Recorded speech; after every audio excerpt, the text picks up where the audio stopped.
So we've got our inspiration of being able to plant herbs and some veggies together inside that bird cage. So what if we want to take it one step further about actually growing them from seed? Okay, don't get scared, just hang in there. We're going to show you how easy it is. Now, there are a few options. The first thing you need to do is identify what type of seed it is. So when you feel it, yeah, this is small seed, tomatoes, hundreds. Bigger seed, like beetroot, much bigger. Let's actually take a look at it. Okay. And this is going to be you identifying and how you're going to decide how to approach it. So you can see beetroot, much bigger. Let's open up these tomatoes here.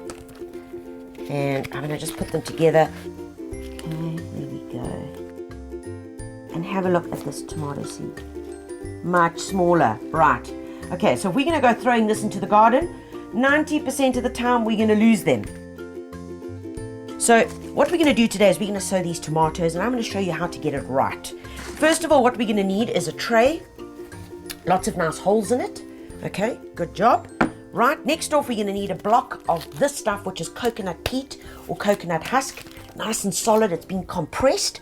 And what we do is, about 20 minutes earlier, all I did was added it into this bucket over here, poured in some water just to cover your block, and then this is what happens.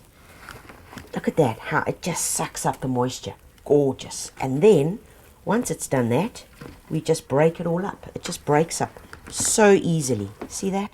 Fantastic. So our next step is just to crumble it in. And you end up with this beautiful fine mixture. Now, why I use the coconut husk is for two reasons. One, it's light, it's easy to work with, and the second thing is it has the amazing ability to hold moisture, and that's really what we want. That is the key to making sure that germination is going to be good. You know, we don't want a 50% germination rate. We want like 80 to 90, because then we're firing on all cylinders. So once we've done that, all we're going to do is take some of our coconut husk and we're going to pop it in to our tray. Here we go. Just throw it in. Don't worry about pushing it down now. Please don't do that. Let's move that out the way. So I've got more space to work with here.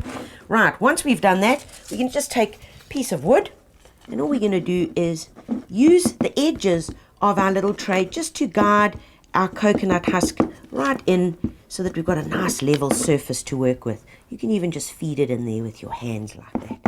So there we go, nice and level out. Why do we do that? We do that because if we've got a level surface and an even surface, we've got a better rate of germination. And that's what's critical. That's all you need to know about it. Now, next step. I showed you how few tomato seeds there were in here.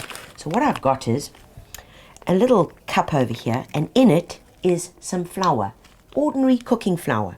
Now take my seeds, pop them in there. Make sure we got them all. There we go. Now, there they are.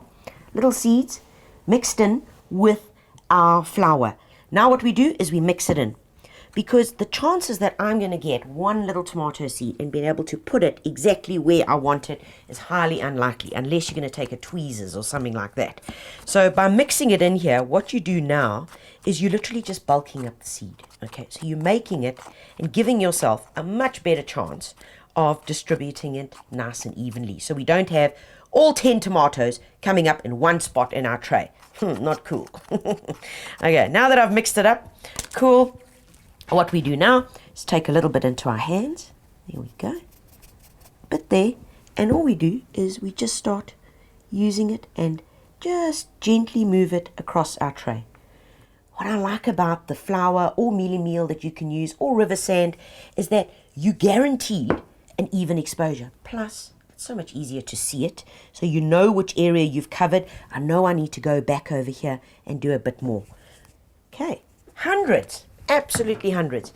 Take your little piece of wood and you can just even it out like that. Bang, bang, bang, bang, bang, bang. Okay. Now, you can't even see the seed, okay, because it's all underneath here. Perfect. Next job, take some vermiculite. And all we're going to do is just put a light covering of vermiculite on top. See, this is the only covering. We're not burying them. We're not pushing them any deeper, because that's one of the faults. When we are sowing seed, we tend to push it down too deep.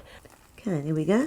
Don't worry if you think you're going too thick, because these seeds are perfect enough and the vermiculite is so light that they'll just simply push through it quite happily.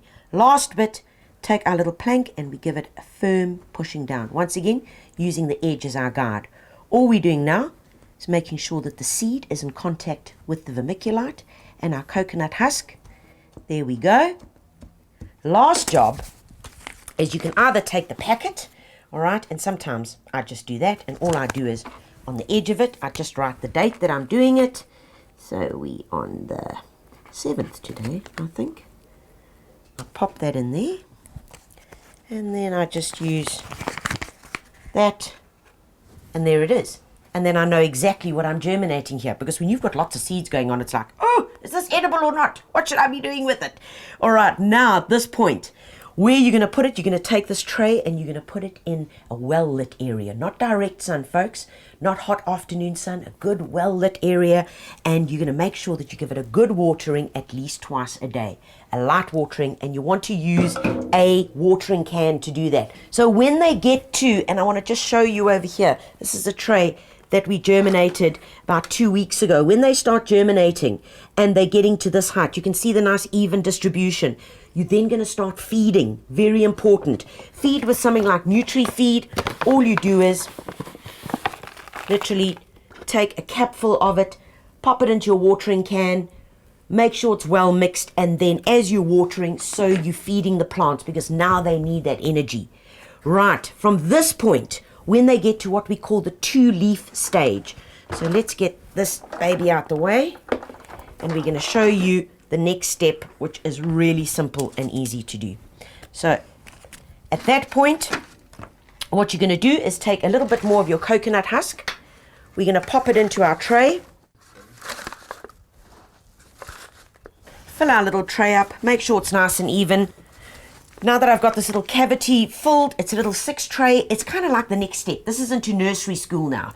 All right, so we're going to take our little label, and all we do is, watch carefully, grab the little guy here, pop it in away from it, and just gently ease it up. And when you do that, watch here, you're going to take all the good soil around it. There's our vermiculite layer. There's some of our coconut husk, and make a little cavity here, and in goes our baby. Ha ha, there we go. And that's what we do. All we're doing is pricking them out, putting them into our little trays, and that is really the next step in our growing and our germination of our little tomato plants. So really is from here, they grow a little bit bigger, get some more leaves on them. When they approximately the height that you would normally see them in a nursery, what we call in the seedling trays, it's at that point that you can then take them and plant them out into the garden, and then they can start growing into your mature plants. At this point, please carry on feeding. Carry on using your Nutri-Feed, making sure that as you're watering, so you're feeding. You can do this, the feeding part, once every 10 days. And remember, you can use this on all veggies and all flowers, and there you have it. That's how easy it is to grow gorgeous tomatoes from seed. And there is nothing better than a popping little cherry tomato straight from the garden.